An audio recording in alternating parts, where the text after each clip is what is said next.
만점으로 가는 수능국어 야르 만수르 문혁준 선생님입니다. 저와 한번 국어의식도 깨우러 가볼까요? 이제는 화작 문제입니다. 근데 화작 문제라고 생각을 하면 많은 친구들이 또 쉽다고 생각을 해요. 문학보다도 더. 근데 이 문제는 무려 정답률이 31%입니다. 31%. 그러니까 사실 화작 문제도 그냥 대충 보다가 그냥 뭐 읽어가면서 아, 뭐 이건 이런 내용이구나 하고 바로 문제를 풀면은 무조건 틀릴 확률이 있어요. 언젠가. 그러니까 화작 문제도 비문학, 문학 보듯이 어쨌든 되게 체계를 가지고 풀어야 된다는 겁니다. 그래서 화작은 두 가지 정도의 팁을 한번 알려드릴게요. 봅시다. 화작은 뭐를 봐야 되냐? 첫 번째, 이거요. 지문 위.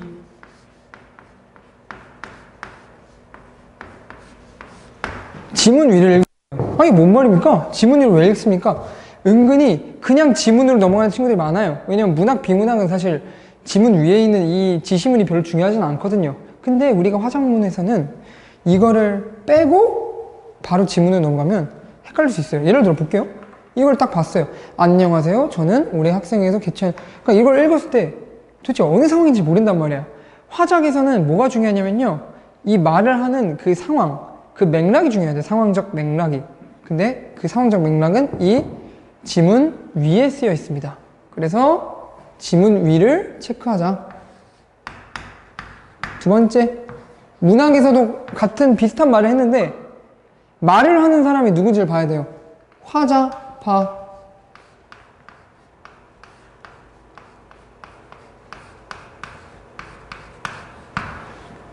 예를 들어 이겁니다. 여기서 이렇게 쩌락쩌락 읽겠죠. 당연히 누가 말하고 있는지도 읽겠죠. 근데 가끔 1, 2, 1, 2 이런 식으로 나오다 갑자기 3이 나올 때도 있어요. 그러니까 항상 읽을 때마다 이걸 누가 얘기하는지를 꼭 자세히 봐달라. 실제로 그런 문제가 바로 이 문제입니다. 40번. 학생 일에 대한 설명으로 적절하지 않은 것. 그러니까 학생 일이 말한 것만 우리가 파악을 해야 돼요. 그러니까 이 지문에서 누가 무엇을 말하고 있는지를 잘 파악을 해야 된다는 겁니다. 그래서 화작의 두 개의 팁은 이거랑 이거. 아시겠죠? 그럼 봅시다. 처음부터. 학생회 누리집 게시판, 그리고 대화. 저는 학생회에서 개최하는 토론 한마당에서 참여하고자 하는 땡땡땡입니다. 그래서 학생회 운영진에게 토론 한마당 예선 방식의 개선을 건의하고 싶대. 그래서 토론 한마당은 예선과 본선에서 항상 많은 청중이 참여한 가운데 대면 토론으로 진행해서 현장감이 넘친대요.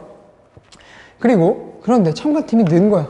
그래서 예선을 위한 시간, 공간 부족, 인원, 심사자 확보 곤란 이런 게 발생을 해서 작년부터는 예선에 참가할 수 있는 일을 학급당 한 팀으로 제한을 했대.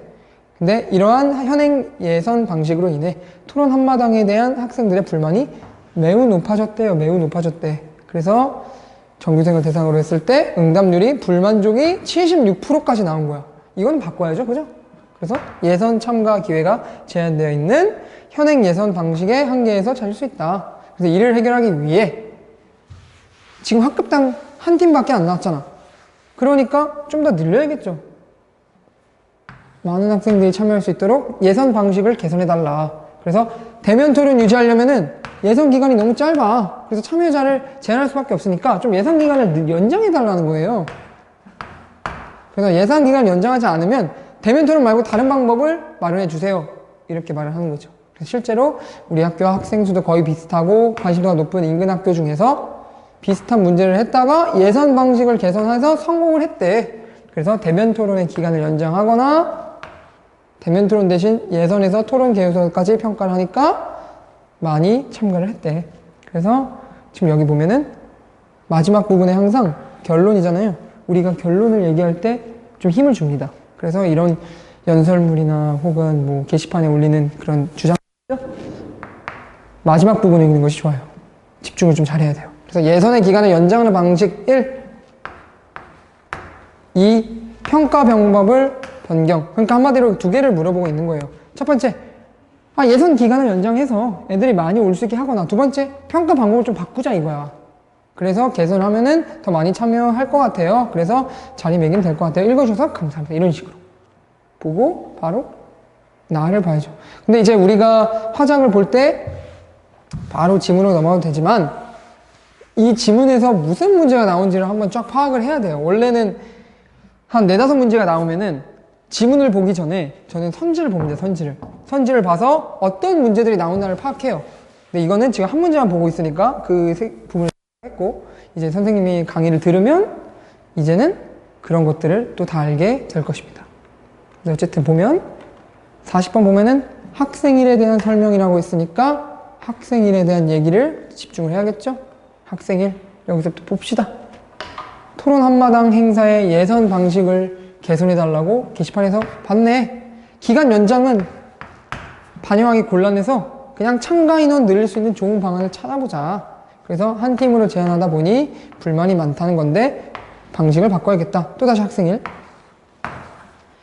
시간과 공간이 부족하고 심사자가 부족하고 대면 토론을 유지하다 보니 참가 인원을 제한하게 되어서 불만이 많아진 거니까 대면 토론을 대신할 방안을 찾을 필요가 있다. 학생이 그래서 토론 개요서 지금 이 학생 토론 물론 학생 2, 3 중요하죠. 근데 우리가 이 문제를 볼 때는 학생 1이 중요하니까 학생 1을 위주로 볼게요. 그래서 언급한 것이다. 그리고 동영상 활용해볼까? 찬반을 나누어 토론을 해볼까? 동영상 활용해볼까? 이제 학생 1. 두 가지 방식이 여러 측면에서 달라 보여.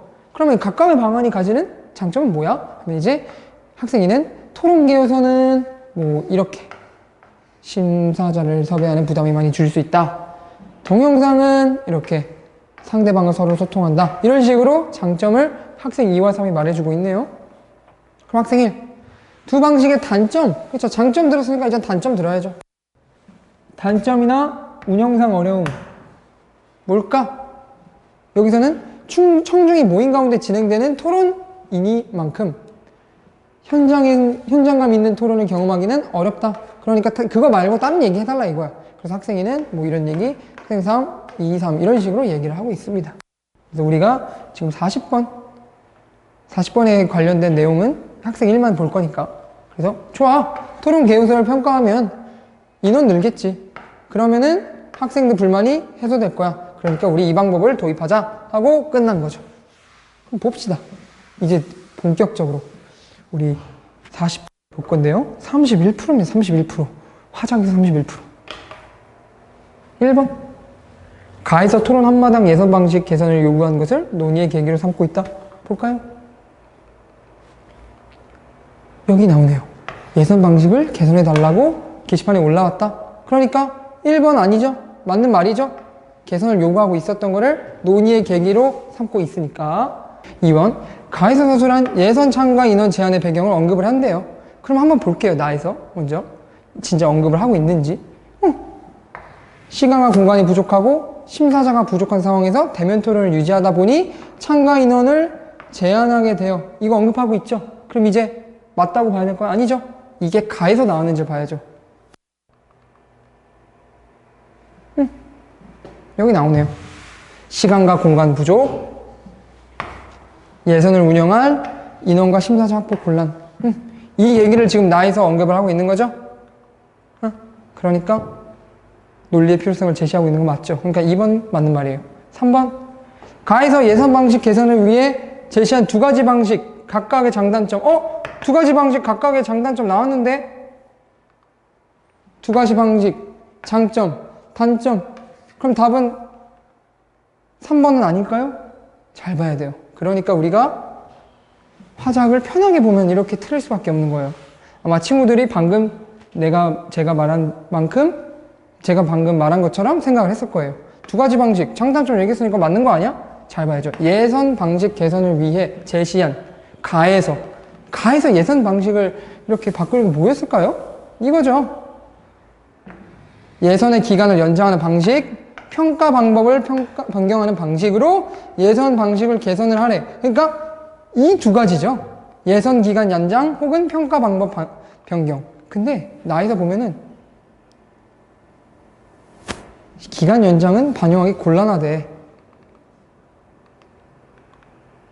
기간을 연장하는 거는 곤란하대. 그러니까 이거는 애초에 버리고 있는 거예요. 그러니까 지금 사실 가에서 말한 두 가지 방법의 장단점을 보는 게 아니라 애초에 연장은 못하고 평가 방법을 변경하는 방식을 써야 되는데 여기서는 두 방식은 자기들만의 두 방식인 거죠. 동영상 촬영, 토론 개요서. 그러니까 지금 평가 방법을 변경하는 거에서 두 가지 방법이 나온 거고 그 두 가지 뭐 동영상 촬영 뭐 이런 다른 두 가지가 나왔는데 그 두 가지에서 장단점을 고르는 거지 이 두 가지의 장단점을 보는 게 아니에요. 그러니까 우리가 단순히 두 가지 방법 두 가지 방법 아까 나왔는데 장단점 나왔는데 그렇게 보는 것이 아니라 가에서 말하는 두 가지 방식 그거를 잘 봐줘야 됩니다.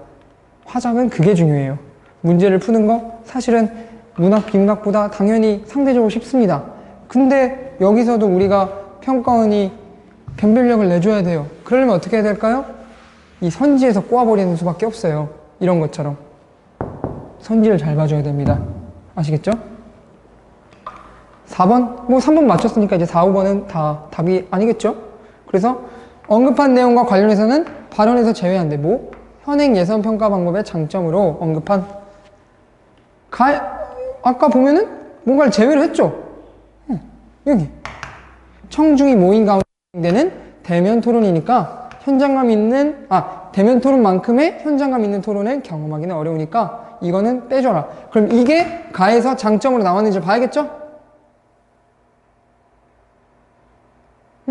여기 나오죠. 두 번째 문단에 대면 토론으로 진행됐고 현장감이 넘친다. 많은 청중이 참여했다.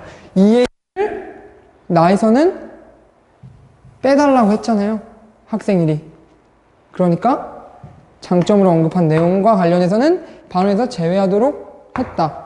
그러니까 4번도 틀린 말이 되죠. 5번. 그러니까 사실은 4번 맞고 오답이 되는 거죠. 그죠? 잘 봐야 돼요. 이게 뭘 고르는 거냐면 적절하지 않은 것을 고르는 거니까. 마지막 5번. 이거는 다행이다. 쉽다. 불만이 해소될 것을 언급한대. 어디? 마지막에서. 여기. 불만이 해소될 거야. 모두들 동의했으니 도입하자. 답은 5번은 당연히 틀렸고 답은 몇 번이다? 3번이다. 이런 식으로 보는 겁니다. 이제 화작을 봤고요. 이제 다른 분야를 보고 싶으시면 이 링크로 오시면 됩니다. 감사합니다.